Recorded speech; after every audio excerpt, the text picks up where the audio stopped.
How's it going, guys? It's Eclipse here, and today we're taking a look at some teaser trailer action on World of Tanks. So I think we've worked out a few different tanks that are coming into the game on the release of Update 6.0 as per their little teaser photograph that they've given us. We've done a little bit of editing to it, not a lot, just to try and work out what these three tanks are here. You can barely see them when we look at them right now, but you can see that there are three barrels. This one, and on the far left we've got another one. So now that we've established that there are three tanks, except from this one right here, I believe this is another tank in the background. Not entirely sure, but that's something that I think it is. I believe it might be the AC4 experimental, but I'm not entirely sure. It might be something else. I know that this shape might be something like that. I know that this turret is similar. The only thing is the cupola's not really the same if you look at it here. So if we take a look at the tanks in a higher contrast and with an increased brightness, we can try and figure out what these are. The first one over here on the left looks like the strv-K. This is the tier 9 Swedish premium heavy tank. It looks actually quite nice. It's kind of a mixture between a Centurion 7/1 kind of turret with something like an Emil hull, like an Emil 2 maybe, similar to that. It's got this really fairly weak lower plate here, although it does actually have a decent amount for most lower tier tanks to actually bounce off of it. So it's going to be fairly struggle to actually go through this, unless of course you're angled up like that. The tank does get 10 degrees of gun depression, which is fantastic, and considering you'll be able to hit like this, your upper plate is pretty much going to be impenetrable to be able to actually receive any hits. And this bit right here that looks like it's actually part of the lower plate is not, and it actually is 400mm thick, because obviously you're shooting into the plate. So do not aim for this upper little bit that's back from the lower plate. The lower plate is where you want to aim. So if you come across this, make sure that you aim in here. The turret is really strong, so even the cupola is going to be really hard to hit unless you're from above, in which case that turret really becomes negligible, as does the upper plate. It's the angling on the upper plate that really makes it anything special, especially if you're using that gun depression. So this is going to be a really good ridgeline warrior as a heavy tank. It's kind of like a medium as well, because it can go 40 kilometers an hour and 18 backwards. It's got 390 alpha damage with 249mm of penetration. So this is actually on PC, so these are the statistics from PC, but I'm assuming that they'll bring it in somewhat similar to that on PC when it comes into the game on Xbox. You've got a 1.73 second aim time, bit of a weird one, but there we go. It's got 0.32 dispersion, so the gun is really accurate. So it's definitely similar to that of the tier 9 British medium tank. It's got the same turret with 254mm on the front, 89 on the side and 89 at the rear. So the turret does not actually get weaker as you go around the back, especially since it has, I believe this may count as spaced, but I'm not entirely sure, this area here with the little shield. So if we look at the live model of the tank, as you can see, the best way to angle it is just being frontally on. If you angle like that, it's going to just result in them being able to pen and track you. If you over angle and this bit becomes really weak, from the front, unless you're above, you'll be able to pen through the top of this and obviously the cupola, but if you're level with it, this really doesn't become a weak spot. So I'd focus on trying to aim down into the upper plate and definitely don't go for the lower plate from this sort of angle. Additionally, just try and get around the side of it and it becomes really weak, really weak. And from the rear, you can pen this with most HE rounds from most tanks, and it's big and boxy with no spaced armor, so you'll be able to go straight through that. The back of the tank, however, it doesn't seem too strong, but I would recommend, if you can, firing at the back here. Now going back to this, the second tank that we've found is actually The Object 268 version 5. So the gun of this is very, very similar. It's grooved, and you can see that the cupola is very, very, very similar, along with this little spike here. And this is basically a tier 10 Russian tank destroyer right here on screen. This is the armor model of the tank, as you can see. Really, really strong in the mantlet. However, the overall armor's really not great. You've got 30mm on the very top, which can be shot at if you are above this tank. So that makes the roof really prone to artillery, as well as the back of the tank having only 16mm.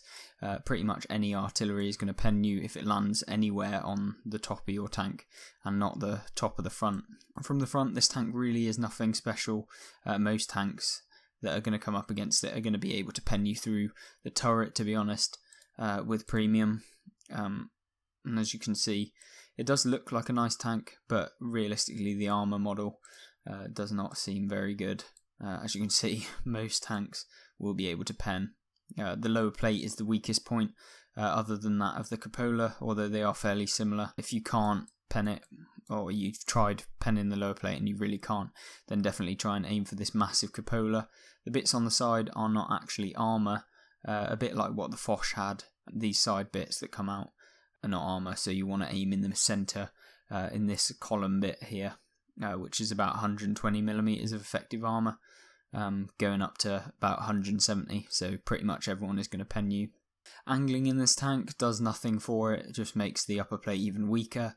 The lower plate becomes better, but then again, most people are just going to fire here, maybe wiggling like this, might try and cause some bounces if they aim at this bit and hit your outer upper plate. But other than that, you're really not going to be bouncing at all. The good thing about this tank is that it does get a turret, unlike the 268 version 4 and the 268 original. It does have a fully rotating turret and has a nice 5 degrees maximum, going down to 3 degrees over the back. So you'll be able to use it somewhat in kind of close quarters situations, but I would definitely not rely on your turret. You are going to be able to pull off some bounces if they hit your turret, but very unlikely. And possibly if you really want to like max out this tank, wiggling your turret like this can cause some bounces as they shoot if the turret is the only thing they can see, since as you angle like that, if they aim at the right side, they're going to either hit your mantlet or your gun, or just bounce off the side. But it does leave this other side prone to weakness of about 200mm. But definitely doing this, wiggling like that, is going to make it a lot harder, as well as making it harder to hit your cupola. So that's that tank. It does have 750 alpha, 2400 DPM base with 300mm of penetration on its standard rounds, and 395 on its heat. A 2.88 second aim time and 0.35 dispersion makes it fairly good, and a really good top speed of 48 km an hour forward and 15 backwards. Really, you should be using this as kind of an aggressive heavy tank kind of play style, but it is a tank destroyer, so don't rely on any armour that you do have. Maybe the turret is, it's better than some, but this top of it is going to get overmatched by quite a few tanks. So definitely watch out for that. They're going to pen you through this area here really reliably. And the third tank we have is probably the Concept 1B, which is the Tier 9 American premium heavy tank. It's a very odd looking tank, as you can see. The turret is like nothing we've really seen before in the game. It's got this big lower plate here, similar I guess to the Swedish mediums. It's kind of that low profile tank, a bit similar to the FV215B again as well. It's got these weird looking cupola type things here, but they're not really a weak spot. They don't actually have any difference in armour, so don't really aim at those, especially not the ones to the side of the turret, because they're really strong. They're not a weak spot for you to aim at. The turret as well is really weirdly angled, So be careful, the mantlet takes up a massive amount. If you hit the mantlet, it can go up to 750mm, 870 there. So definitely don't go aiming at the mantlet of this tank. It does have cupolas, but then again they're very, very small target unless you're above it, which I guess most people are going to be above it. If you're like this, you might be able to pen this cupola if you're face hugging the tank, so aim down at this big rounded cupola because it becomes less angled as you go up. But if you're level with this tank or below it, try and aim at the lower plate, but definitely don't aim anywhere up here because it's pretty much going to bounce. And because the gun and the mantlet are so big, when it's using the 10 degrees of gun depression that this tank gets, you're going to be unable to actually hit the cupola of this tank. So this is going to be another kind of ridgeline warrior, I guess. But then again, this big lower plate is going to be a problem. So maybe poking over, trying to get them to hit this upper plate is going to be where you want to go with this tank. Careful though, because it does only have 300mm in some areas, so Jaegeroos may be able to go through your turret, but not reliably, and it's going to be kind of RNG based. But then again, you should really not be pulling out in front of Jaegeroos any time. The side armour of this tank is actually fairly decent. It's not awful, but you're certainly not going to be pulling off many bounces if anyone gets the side of you. Angling in this tank is definitely worth doing because of this angled back of your tank. It's going to be really hard for them to pen reliably anyway, and trying to track you and pen you is going to be fairly hard in this tank since you've got a lot of spaced armour getting in the way. So trying to pen and track this tank is not an ideal situation unless you've got the flat side of it. I definitely recommend side scraping in this tank, especially when looking at it. I think this is going to be a really strong tank. The lower plate lets it down, but then again, angling like this is probably your most effective when you're coming on one-on-one with a tank. This bit right here is a weak spot, but then again it's very, very small, and I definitely wouldn't recommend trying to hit that. I'd try and get around a little bit further and place a shot right in here where the armour's weakest. The gun of this tank, it's 2300 DPM, 400 alpha damage, 258mm of penetration, and a reload time of 10.5 seconds. Aim time of 2.21 seconds and a dispersion of 0.36 makes this tank's gun fairly reliable. A top speed of 45 forward, so yet again it's fairly similar to that of the other tanks that are coming in. It's going to be able to shift a lot more than some of your traditional heavy tanks, and the armour should actually work a little bit better than say an E100 where it's flat.